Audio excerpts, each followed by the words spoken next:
Chapter 571. What? Do you need a reason to kill? Where is your Dark Lord's consciousness? Seeing the situation on the field, Blake began to use the auxiliary spell to gradually move back, causing the Wiccan party to gradually retreat.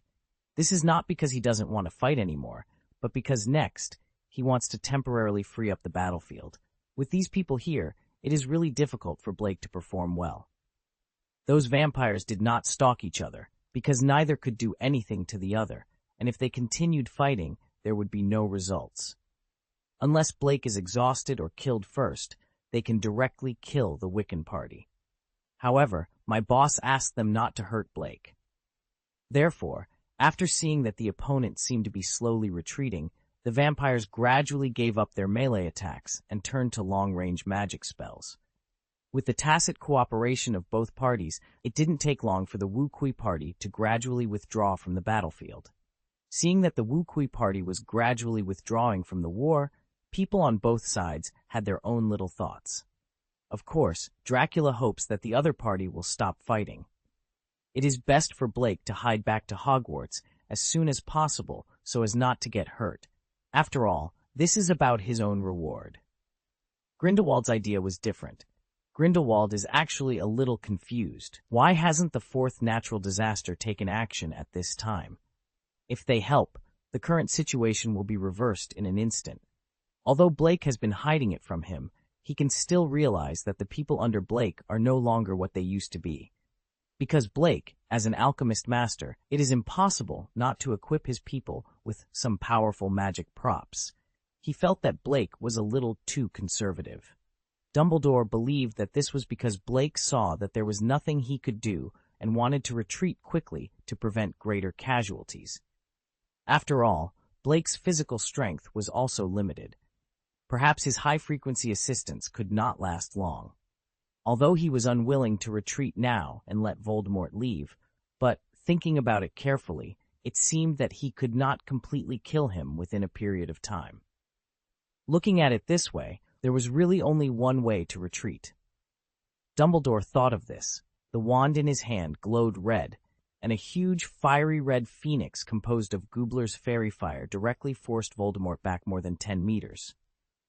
Of course, Voldemort was not willing to let Dumbledore go, but the wand in his hand was picked up and was not suitable for him in the first place.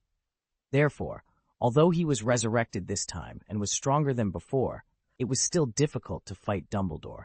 After all, this was Dumbledore, who had 19 Elder Wands and drank the life-extending potion. Dumbledore was determined to get out of the battle, and there was no way he could catch up.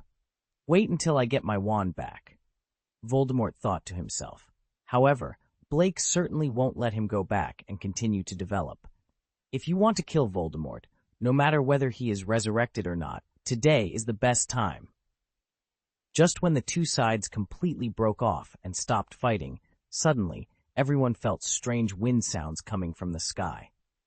The next moment, a huge half-skeletal dragon broke through the gray clouds and appeared in front of everyone. The reason why it is called a half-bone dragon is because the wings of this bone dragon are already fleshy. Although it looks a bit nondescript, the sense of oppression still makes it difficult for people on the ground to breathe.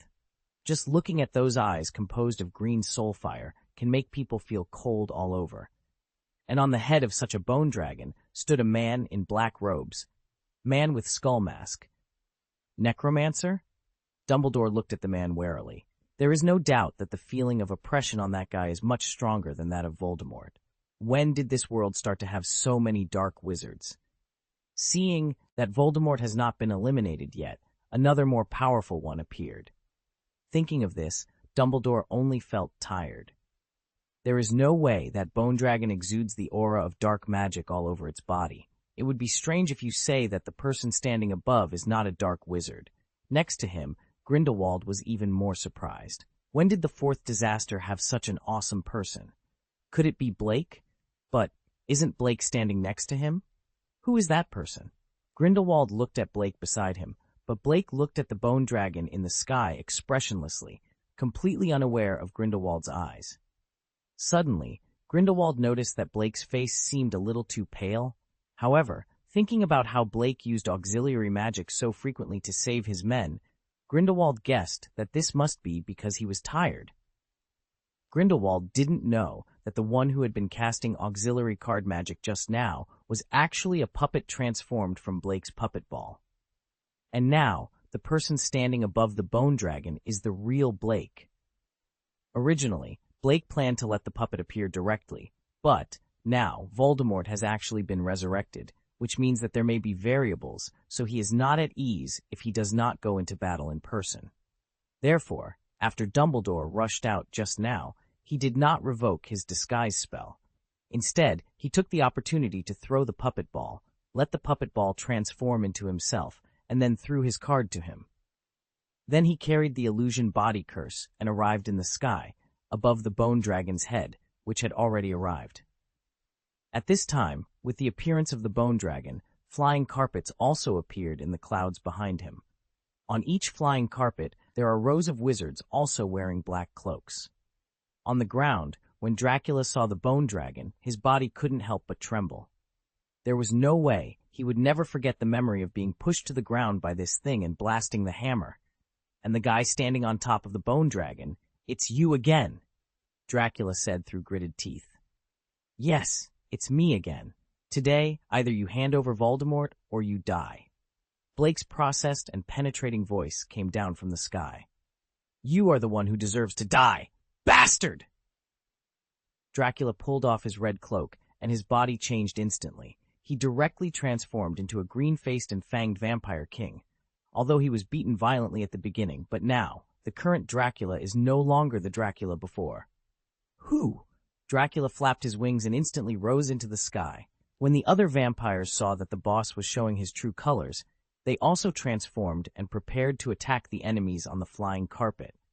However, when they had just transformed, Blake gently raised his hand and waved. "Old rep, fire!" Boom! There was a loud noise. The mountaintop in the distance suddenly shook, and a white stream of light drew a graceful arc, seeming to come from the horizon. Boom! The white stream of light crashed into the crowd of vampires, making a second loud noise. Dracula, who was flying in the air, turned his head to look and almost fainted without heartache. I saw that most of the vampire subordinates I had brought over had disappeared under the bombardment just now. Yes, there were not even any stumps. They really disappeared directly. Blake looked at the tragic scene on the ground and couldn't help but touch his chin. Well, the power is still too small. I will study it another day. According to his original estimate of the canon, at least 90% of these vampires should be wiped out, but only about 70% of them have been wiped out now. Failure. At this time, Grindelwald's face became as pale as the puppet Blake. Only now did he understand why Blake asked them to retreat and get out of the battle. I'm sorry Blake didn't want to retreat, nor was he conservative, but he was holding back a big move. It's unimaginable if people like him.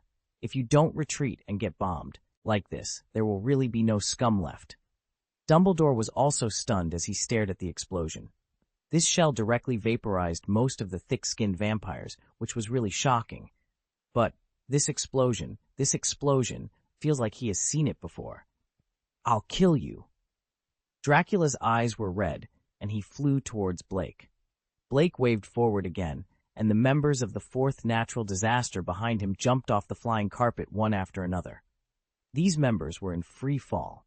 After reaching a certain height, the black robe on his body suddenly started to swell. Then these members flew up directly. Then these people rushed towards the remaining vampires on the ground. For a while, the vampires let out a series of screams.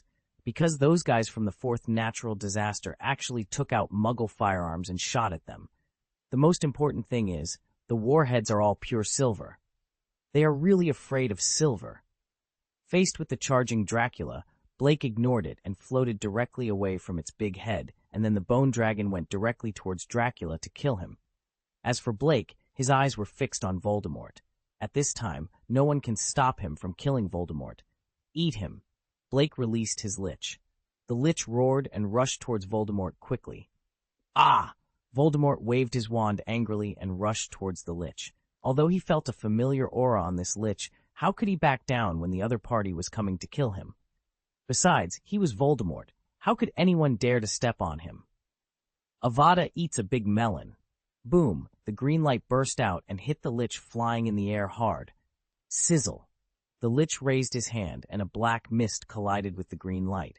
The Lich's body, which was rushing towards him, froze in the air. The killing curse is a death curse after all. Even a dark life like the Lich will be hurt. Therefore, he couldn't let the killing curse hit him, not to mention Voldemort's killing curse. The black mist and the green light were in a stalemate, but it didn't last too long, because the wand in Voldemort's hand was making a sound of being unable to bear the load. Jar!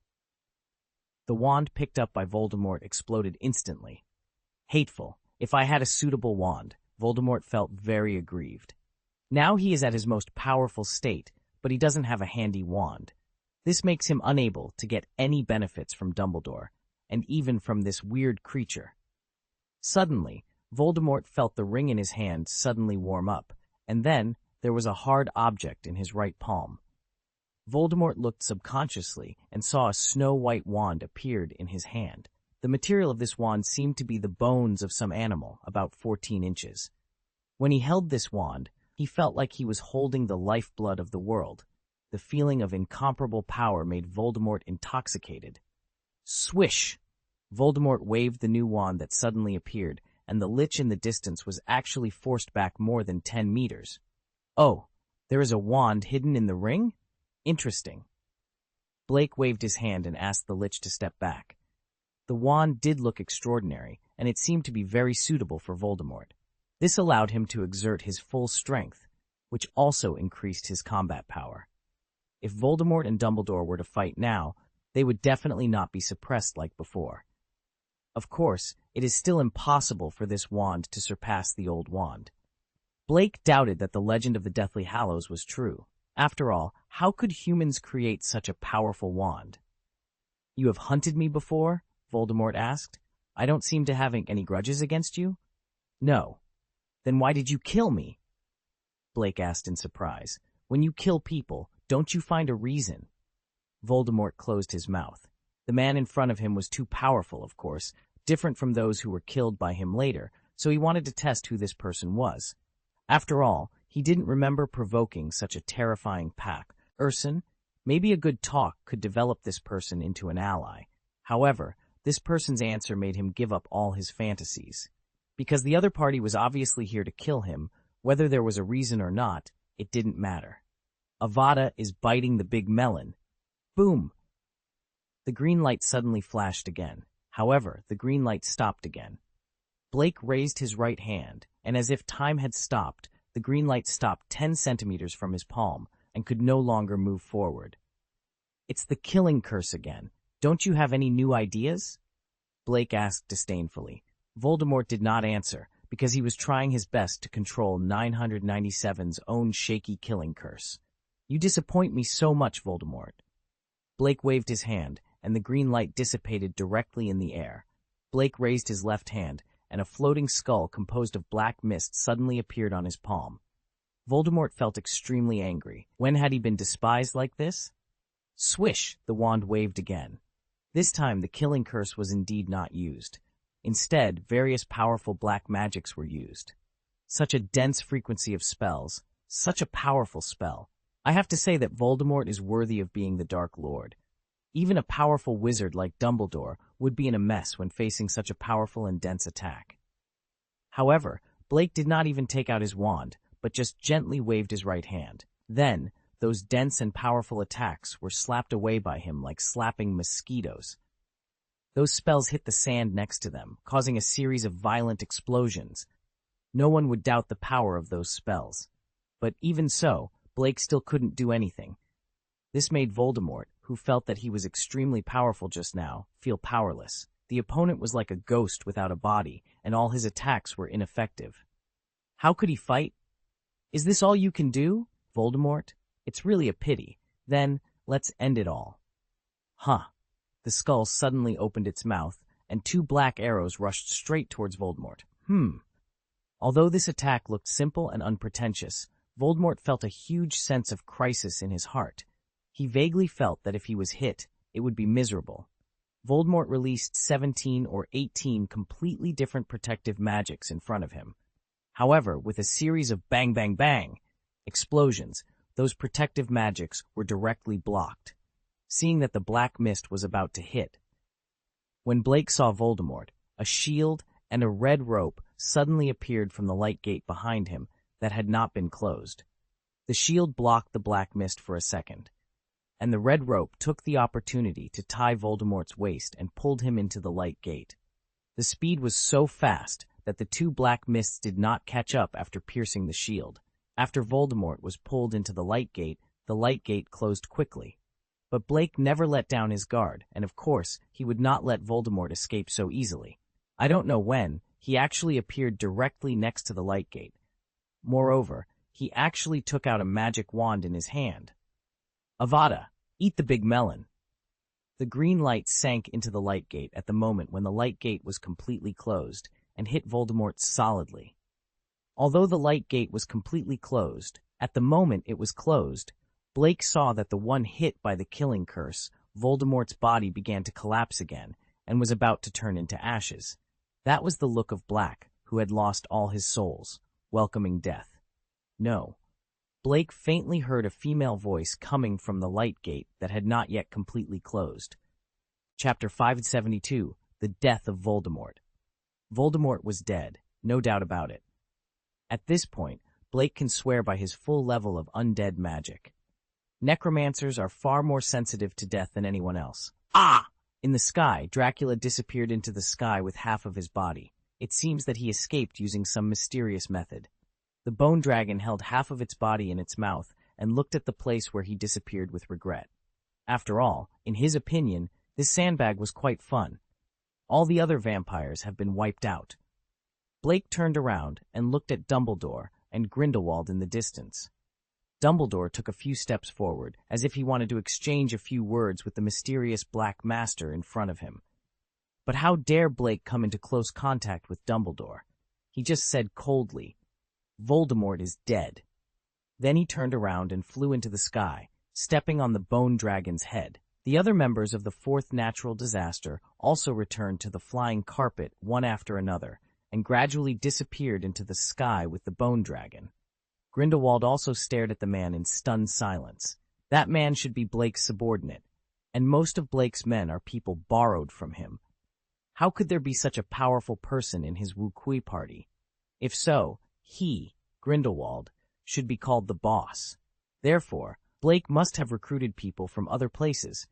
Blake's puppet steadied his shoulders after seeing Grindelwald's hesitant eyes. "Your friend is really awesome," Blake said while controlling his puppet remotely. Grindelwald raised his eyes. It seemed that Blake didn't want to say anything. "Well, that friend of mine is indeed a bit powerful." Grindelwald could only say cooperatively. Then he noticed that Dumbledore was looking over. It seemed that he had a lot of things to ask himself. Obviously, he heard what Blake said, that the mysterious guy was his friend. Grindelwald's face suddenly turned dark. "Don't ask me. I don't know either." Sure enough, Dumbledore spoke. "That friend of yours. My subordinates were seriously injured today, so I have to take them back to rest. Today, my old guys are all exhausted." Grindelwald directly interrupted Dumbledore and called his men to leave. Dumbledore frowned and looked at his back. "Hasn't your subordinate been cured by Blake long ago? What does it mean to be seriously injured?" "The physical wounds can be healed, but what about the psychological wounds? That's not that easy to treat. They were seriously injured just now, so it's reasonable to go back and rest early, right, Professor Dumbledore?" After Grindelwald finished speaking, he turned and left gracefully. "Professor, maybe he has something to hide," Blake's puppet suddenly said. Now, this puppet is like Dracula's clone, controlled remotely by Blake, just like Blake himself. Unspeakable. Dumbledore thought for a while, and finally nodded. This is very reasonable.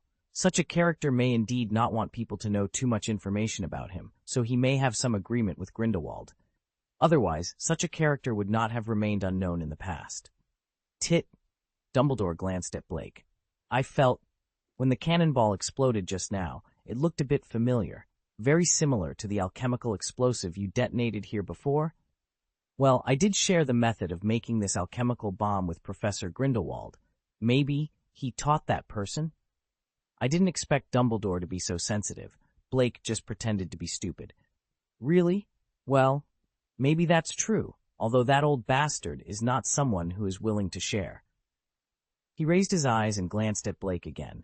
That man, you think, will he be our friend? Huh? Blake was a little confused as to why Dumbledore asked this.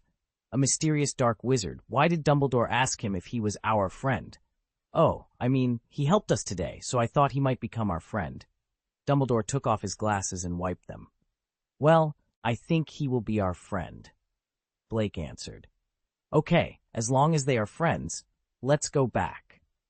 Dumbledore put the half-moon glasses back on the bridge of his nose and put a smile on his face again. Blake looked at Dumbledore's back and couldn't help but feel a little uneasy. Could it be that he saw something? Dumbledore suddenly turned to look at Blake and said, Blake, I think it would be great if you could use your teleportation magic to send me back to school. As an old man, I really don't like phantom movement very much. It's a weird feeling. Moreover, it's easy to catch a cold if you stand here all the time and feel the sea breeze. Oh, okay, Professor. After the two returned to Hogwarts, Dumbledore left. He seemed to have really gone back to his office to rest. I have absolutely no intention of writing to the Ministry of Magic. After all, Fudge never admitted that Voldemort was resurrected, and Bella and Barty Jr. were injured by that shot, and their bodies were gone, so there was no need to tell the Ministry of Magic, because Hughes. Even if he said it, there wasn't even a body, and Fudge wouldn't believe it. In his words at the time, he had worked hard for most of his life and was really tired. Now that Voldemort was dead, he could really take a good rest. As for the Ministry of Magic and the wizarding world in the future, then leave it to the young people. Blake finally felt that Dumbledore must have noticed something. Otherwise, he would not be worried when such a powerful necromancer appeared. Well, old age is still hotter. That's all Blake could say. Blake's real body soon returned to Hogwarts. After putting away his puppet and walking into his office, Blake and Dobby were already waiting for him there. Before the war started, they retreated according to the order Blake had given them. They even used this waiting time to tidy up Blake's messy room and office. Master Blake! The two house elves shouted in unison after seeing Blake. You did a great job! Beck! Dobby! Of course, Blake praised them generously. After all, they deserved a lot of credit for successfully killing Voldemort this time. Otherwise, we wouldn't even know when Voldemort would run away. Hearing Blake's praise, the two house elves were as encouraging as ever. However, the two elves didn't seem to get along well with each other. Dobby is a bad elf, Baker said contemptuously. He actually plans to take the reward from Master Blake. House elves should not be rewarded. After hearing this, Dobby could only shrink aside in grievance, but desire was clearly written in his big tennis ball-like eyes. Baker, don't be like this. Dobby is a free elf. Moreover, I promised him before that I would pay him. Blake took out the money bag, then counted out 5 silver coins and handed them to Dobby. Compare. Ah, generous Master Blake. Dobby is very grateful. Dobby thought that Blake didn't intend to give money after Baker said that just now. After all, he had done it before. The owner is such a wizard. I am a wizard who keeps my word, Dobby. By the way, because your mission has been completed, so Dobby understands. Master Blake's employment relationship with Dobby ends here. Of course, if Master Blake still needs Dobby to do something, he can continue to find Dobby. Dobby's reward is not much. Dobby blinked, big eyes, looking at Blake longingly. Blake's commission was his first job after leaving the Malfoy family. There is no way no wizard family would be willing to pay a house elf. Dobby, if you are willing, I can ask Professor Dumbledore to hire you and let you work at Hogwarts. Professor Dumbledore should be in a good mood now. I think he will find a good position for you. Blake said as he wrote a note and handed it to Dobby, asking him to find Professor Dumbledore. Since Dobby had done him a big favor, it was right for him to help Dobby get rid of his wandering life of starvation. Moreover, in the original work, he would have been hired by Professor Dumbledore, which can be regarded as a return to the world line. Ah, Master Blake also introduced Dobby to a job. He is really so gentle, so great. Dobby's tears fell down. Well, just like the faucet in the toilet where Myrtle stayed. Blake thought about his carpet and quickly comforted him. He didn't understand how Dobby could shed so many tears in such a small body. After sending away the two elves who were fighting with each other, Blake lay stretched out on his bed. Voldemort is dead. At least half of it is easier. As for the second year of high school, what the organization hates most now should be the fourth natural disaster, followed by Grindelwald. In view of this incident, he only plays a marginalized role in it, and he is only a support when fighting. Therefore, the Tower should not be angry with him, or even Dumbledore, for the time being. Therefore, he can take this opportunity to join the Tower and disintegrate the organization internally. Of course, if you figure out the situation of this organization, it would also be good to find a way to become the boss of the Tower. However, Blake was still very concerned about the desperate female voice when Voldemort died. Why did that woman care so much about Voldemort's life and death? Didn't they protect Voldemort just to take advantage of him? However, thinking about it this way, Grindelwald, who was very active in the battle, seems to be in an unsafe situation now. If you care about Voldemort's tower so much, you must want to know from him who the mysterious necromancer is. Since Grindelwald helped him block a hatred this time, it was impossible to ignore him in the vegetable garden. Therefore, Blake planned to get him a puppet ball.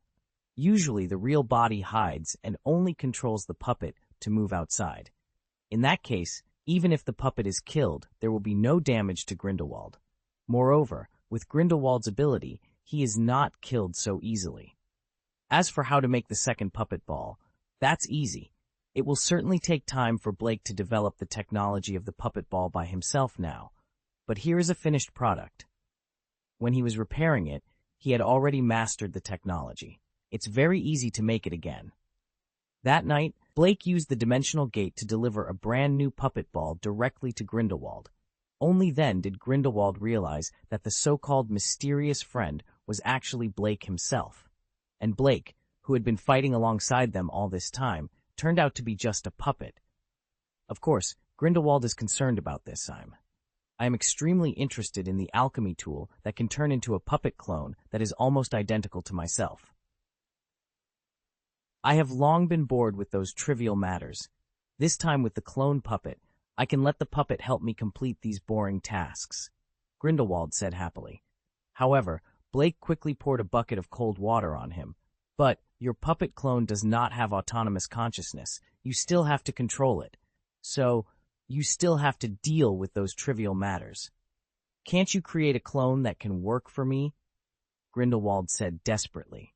Maybe it will be possible in the future, but right now, it probably won't be possible, Blake said regretfully.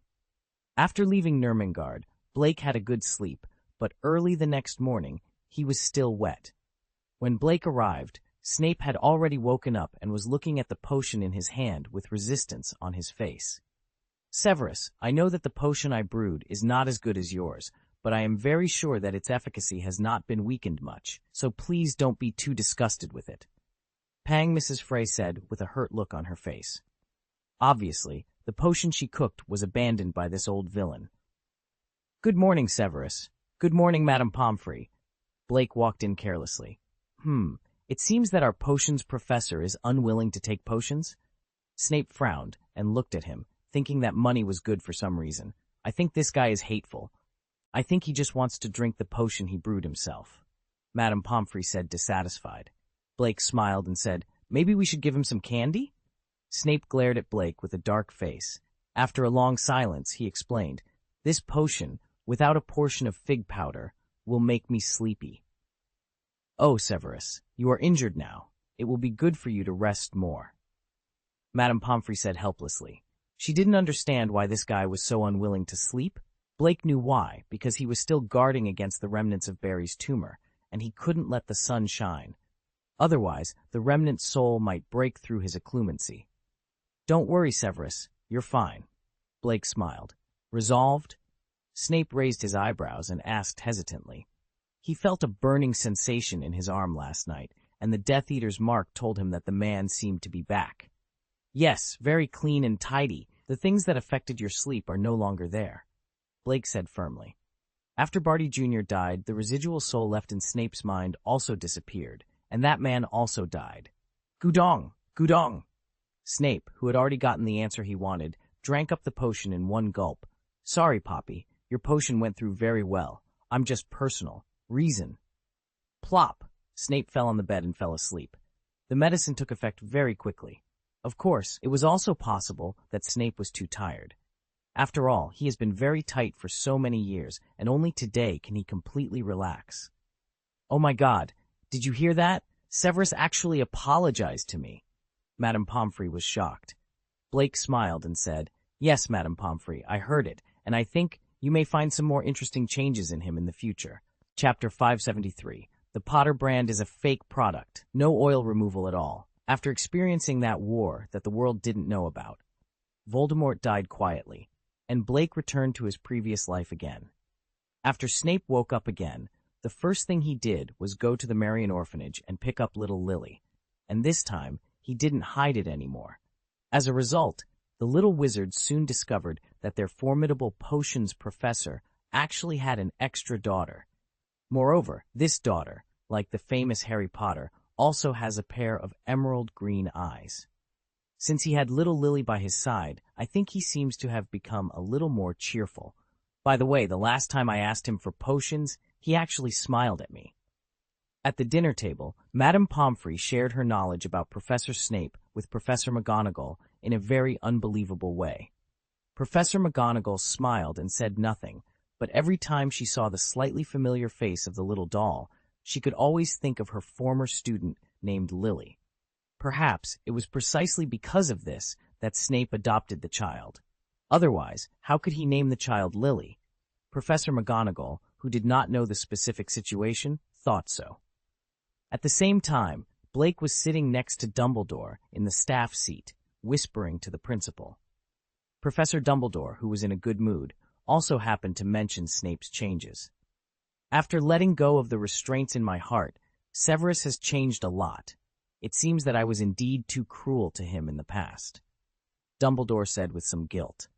Actually, that was his atonement for the sins he had committed in the past. Fortunately, he has finally come to an end, isn't he? Blake said while immersing himself in a piece of baked potato on the plate.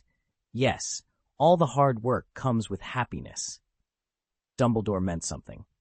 By the way, Severus came to me yesterday and asked me to help find a way to remove the mark on his arm, Blake said suddenly. Is that the Death Eater's symbol? Yes, I have to say that it took me a lot of effort to actually do it. You know, Tom is very good at these twists and turns. It's not easy to clean up. You've knocked Severus off again, haven't you? Dumbledore laughed. What do you mean by knocking him off? I just made a small deal with him. What deal? 877. A very wicked smile appeared on Blake's face. I asked him to wash his hair every day, and he must use Potter brand shampoo. If he can do it, I will help him get rid of the marks on his hands. Ha ha ha. In fact, I have wanted him to wash his hair for a long time. Dumbledore laughed heartily. But unfortunately, the Potter brand shampoo has no effect on his hair. Maybe. It's because he just started washing his hair, Dumbledore pondered. Ahem. There was a cough behind Blake and Dumbledore. The two turned their heads and saw the familiar dark coffin face. When you two are gossiping about someone, can you first make sure that the other person is not present? Or do you think that my ears, which are only 3 meters away from you, are hard to use?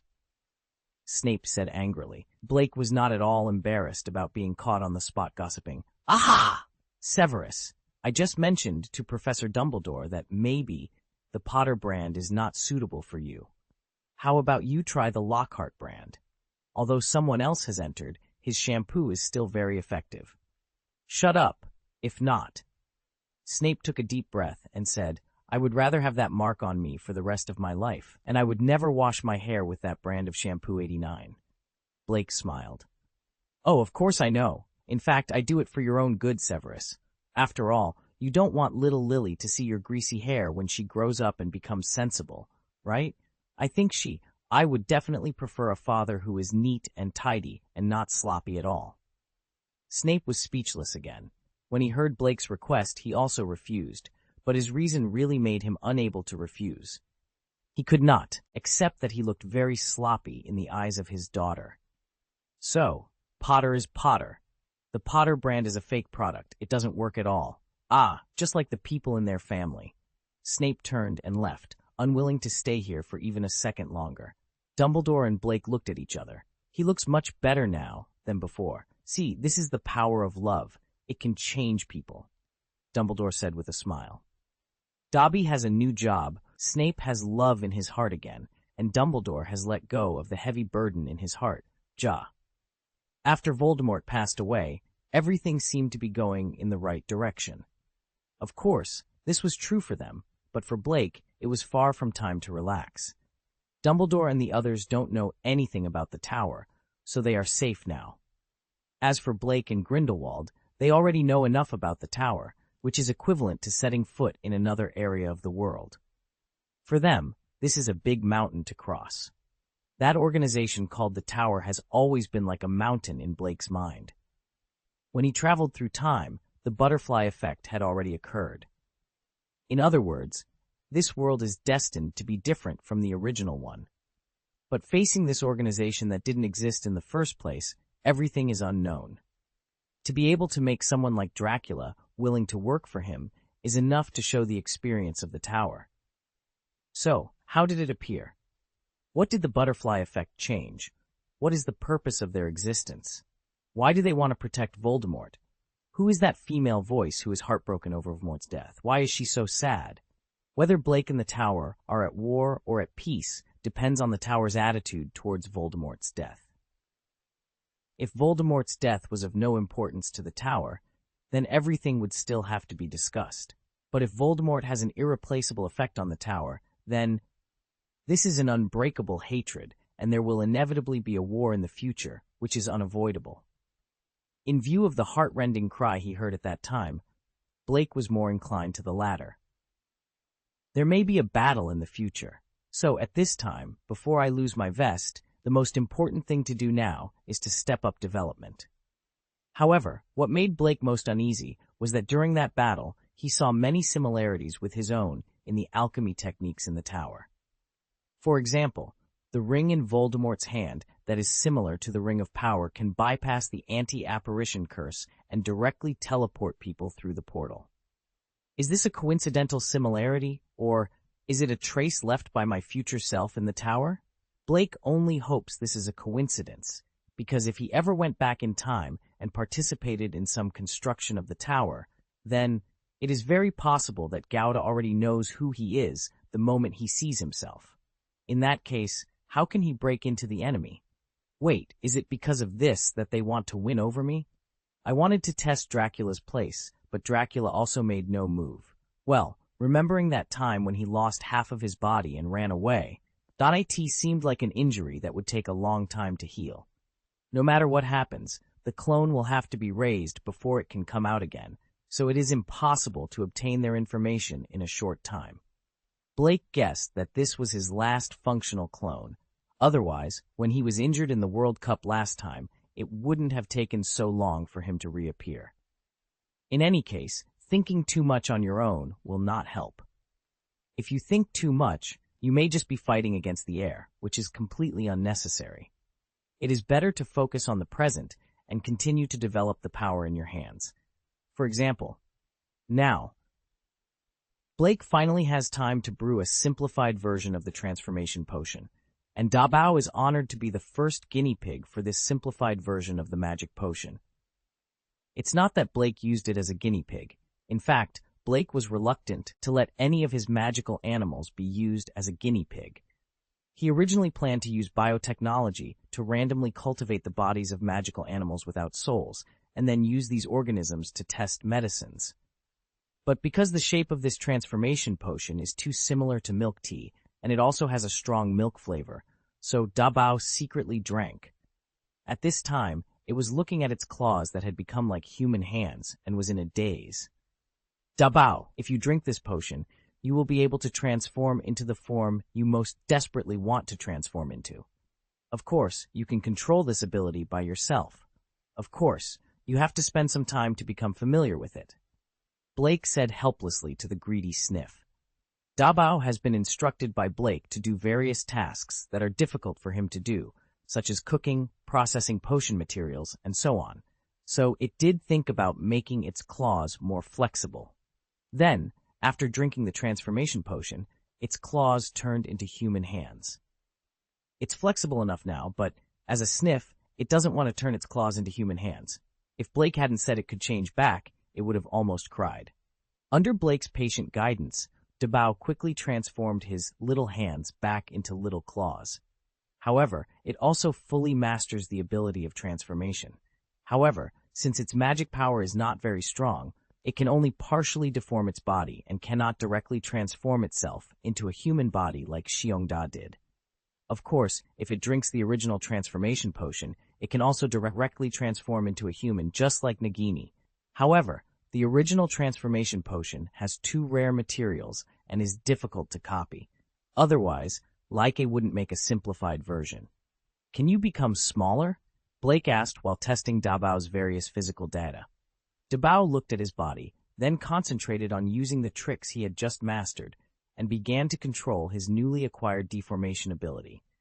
Dabao's body size suddenly changed, from the size of a football to the size of a palm. Squeak! Dabao looked at his smaller body in surprise, because he found that after becoming smaller, he became more energetic. Blake took it to the scale and weighed it slightly, and found that its weight had also changed. Blake was pleasantly surprised by this discovery. If they could change their size, then could his magical animals shrink in size and hide in Hogwarts? If his magical animals could be hidden directly in Hogwarts, then Hogwarts at that time could be regarded as the safest place in the world. Blake did not take it lightly. In the next few days, during the time, in addition to observing Dabao's physical health, it also cultivated the organisms that were originally intended to be cultivated. More rigorous experiments were then conducted. Finally, it was only in Likey that the safety and efficacy of this shape-changing drug were 100% confirmed. The second person Bayuan took this transformation potion was Blake's ice crystal phoenix, Qingve. She was purely curious about this potion, and because of her strong vitality that could not even be killed by the death curse, she was much braver than other magical animals. As a result, the effect of the potion was very good. Even if it was a phoenix, it could work smoothly. The young girl soon became the size of a sparrow and stood on Blake's shoulder to take a nap. Qingnu, do you want to try? See if you can become a girl? Blake asked tentatively. Are you curious about the effect of the potion? You are even greedy for my body. You are despicable. The young girl gave Blake a cold look, then closed her eyes and continued to take a nap. She didn't even bother to deal with this thing. Blake was sure that with Qingnu's magical power, her awakened transformation skills would definitely be much more powerful than Dabao's, but unfortunately, she refused to demonstrate it to him. Then Blake worked overtime to brew a lot of transformation potion and then mixed it with those magical animals for his own. Then, his office instantly became lively. Like an owl, standing on the bookshelf, looking down at the entire office, is a miniature version of the big black dragon, and the one occupying Dabao's nest stretching out is the shrunken chimera. A palm-sized spider crawling on the wall is an acromantula with a reduced body. Lying like a dog at the door, it was the king of horned camel beasts. There are all kinds of other magical animals, all of which have shrunk in size now. However, although their bodies have shrunk, their danger level has not weakened at all, because, as long as they want, they can change into their original shape at any time. With you guys hiding in Hogwarts, I feel more at ease. One, Blake murmured to himself. Meow. Hey, Blake suddenly had a shallow scratch on his face. Xiaobai, what are you doing? Meow, woo. A snow-white cat is standing on the ground, hunched over, with fur all over its body and its ears standing up. The white tiger is a mythical beast and does not need to take a transformation potion to transform, and Blake had just released the white tiger that he had thrown into the Pokeball for several years. Xiaobai was almost going crazy. Even though she had been locked up and dreaming for several years, after she came out, she smelled 7 or 8 different female scents on Blake's body. Well, is it too late for me to apologize to you now? You see, Even though I let you stay in the Pokeball for several years, you are much stronger now than before. Oh, stop, face grabbing. I've said it before, it's impossible between us. Of course, unless you can also become a girl.